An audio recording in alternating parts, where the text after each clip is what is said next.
Assalamualaikum warahmatullahi wabarakatuh. Selamat pagi anak-anak. Hari ini kita akan belajar tema 3, benda di sekitarku. Subtema 1, aneka benda di sekitarku. Pembelajaran 1 sampai 6 dengan muatan pelajaran Bahasa Indonesia, Matematika, SPDP, dan PPKN. Perhatikan video berikut ini ya.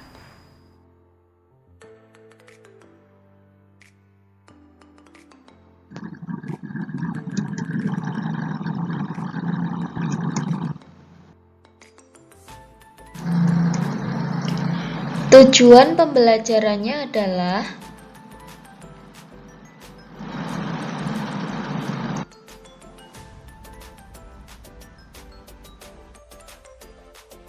anak-anak perhatikan gambar berikut ini.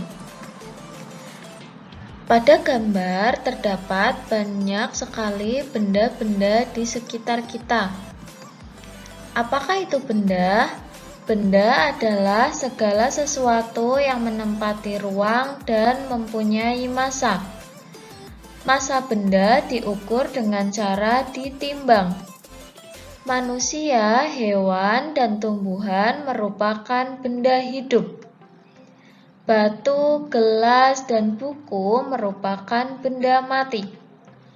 Manusia, hewan, tumbuhan, batu, gelas, dan buku menempati ruang dan dapat ditimbang.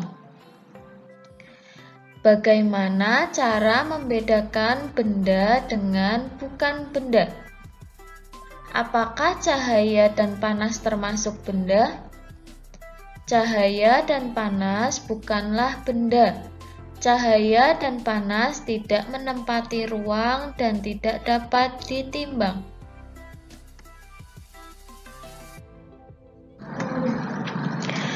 Benda memiliki jenis, sifat fisik, dan ciri-ciri. Jenis benda yaitu ada dua, benda mati dan benda hidup. Benda hidup contohnya manusia, hewan, dan tumbuhan.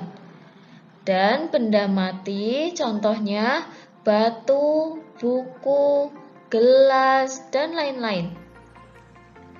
Benda memiliki sifat fisik.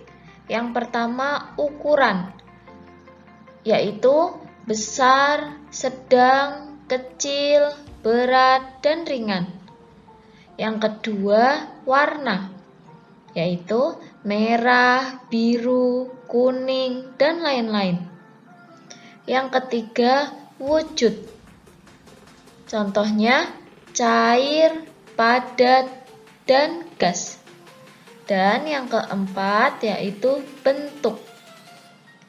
Contohnya bulat, persegi, segitiga, dan lain-lain. Ciri-ciri benda yaitu yang pertama menempati ruang. Dan yang kedua mempunyai massa.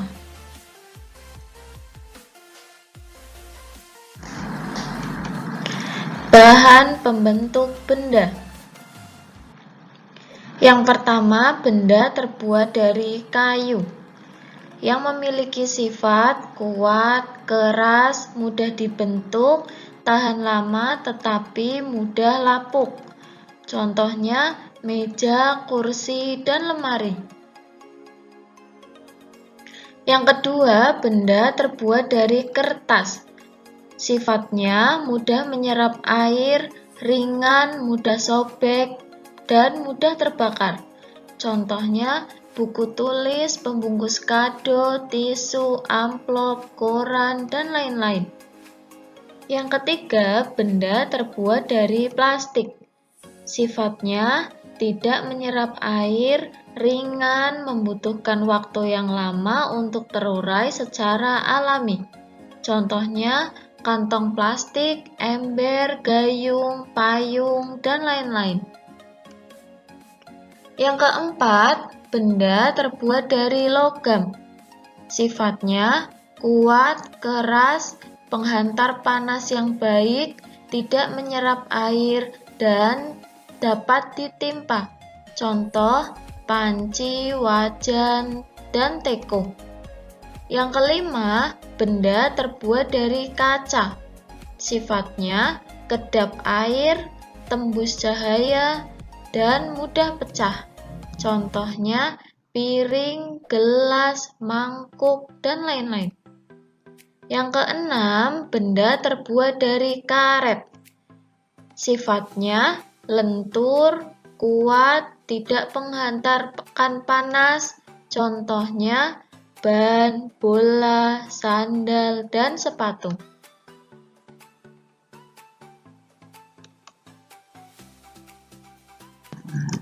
Anak-anak, perhatikan gambar berikut ini.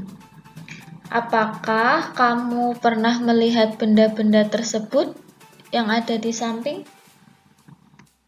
Benda-benda tersebut merupakan kelompok dari keanekaragaman jenis benda. Benda-benda di samping dikelompokkan berdasarkan fungsinya, yaitu alat untuk mengukur.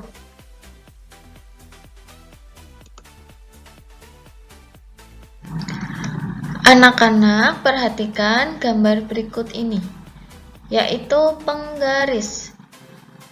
Penggaris digunakan untuk mengukur panjang garis atau benda-benda yang diukur tidak terlalu panjang. Hasil mengukur ditulis dalam satuan milimeter, atau sentimeter, atau inci. Penggaris juga digunakan sebagai alat untuk membantu dalam proses belajar mengajar. Gambar yang kedua yaitu gambar meteran pita. Meteran pita digunakan untuk mengukur kain atau anggota tubuh.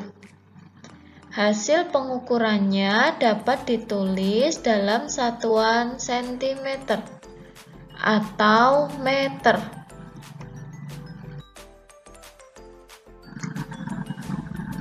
Berikutnya adalah gambar meteran roll kecil yang digunakan untuk mengukur bangun atau benda yang panjangnya kurang dari 10 meter. Orang yang sering menggunakan alat meteran roll kecil adalah tukang bangunan. Hasil pengukurannya dapat ditulis dalam satuan sentimeter atau meter. Gambar berikutnya yaitu meteran roll besar. Digunakan untuk mengukur panjang dan lebar. Hasil pengukurannya dapat ditulis dalam satuan sentimeter atau meter.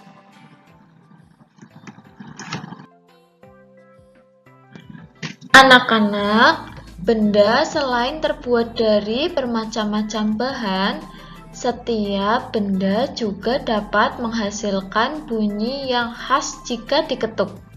Benda-benda tersebut menghasilkan bunyi yang berbeda. Untuk selanjutnya, kita akan belajar tentang alat musik ritmis. Apa itu alat musik ritmis? Alat musik ritmis adalah alat musik yang tidak memiliki nada, namun dapat menghasilkan irama lagu. Contoh alat musik ritmis yaitu yang pertama, alat musik ritmis tradisional. Contohnya gendang, cara mainnya dipukul.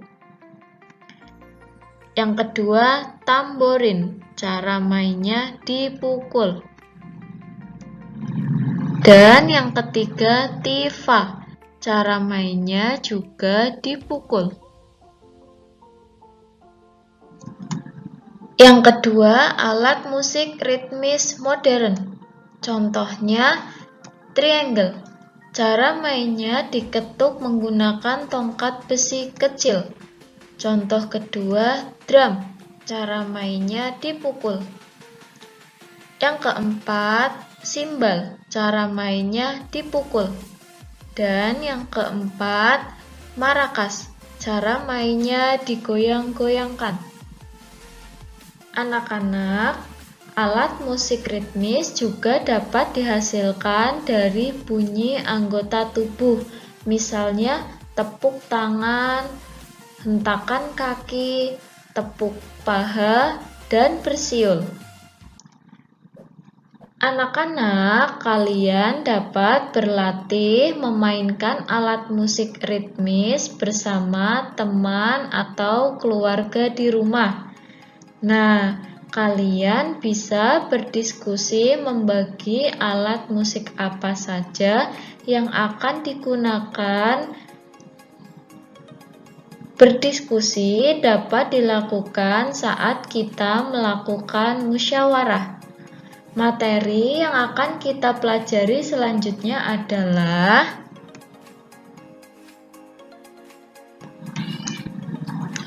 pengertian musyawarah. Sila keempat berbunyi, kerakyatan yang dipimpin oleh hikmat kebijaksanaan dalam permusyawaratan perwakilan, yang dilambangkan dengan gambar kepala banteng. Sila keempat mengandung arti rakyat Indonesia berkumpul dan bermusyawarah untuk menyelesaikan suatu masalah tertentu. Musyawarah adalah pembahasan bersama untuk menyelesaikan masalah dan mendapatkan keputusan bersama. Keputusan yang disepakati lebih mengutamakan kepentingan banyak orang. Jika musyawarah menemukan jalan buntu, keputusan bersama dapat dilakukan dengan cara pengambilan suara terbanyak atau voting. Musyawarah merupakan salah satu contoh perilaku sesuai dengan sila keempat Pancasila. Kegiatan musyawarah memiliki banyak manfaat, antara lain: yang pertama, melatih kita untuk berani menyatakan pendapat. Yang kedua, menyelesaikan masalah yang ada dengan baik. Yang ketiga, mengambil keputusan yang adil dan bijaksana. Dan yang keempat, menciptakan rasa kebersamaan dan tanggung jawab. Yang terakhir yaitu menghargai pendapat orang lain. Sekian materi yang Bu Guru sampaikan kali ini. Terima kasih sudah memperhatikan video kali ini.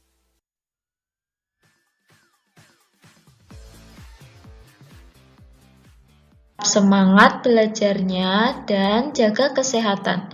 Terima kasih. Wassalamualaikum warahmatullahi wabarakatuh.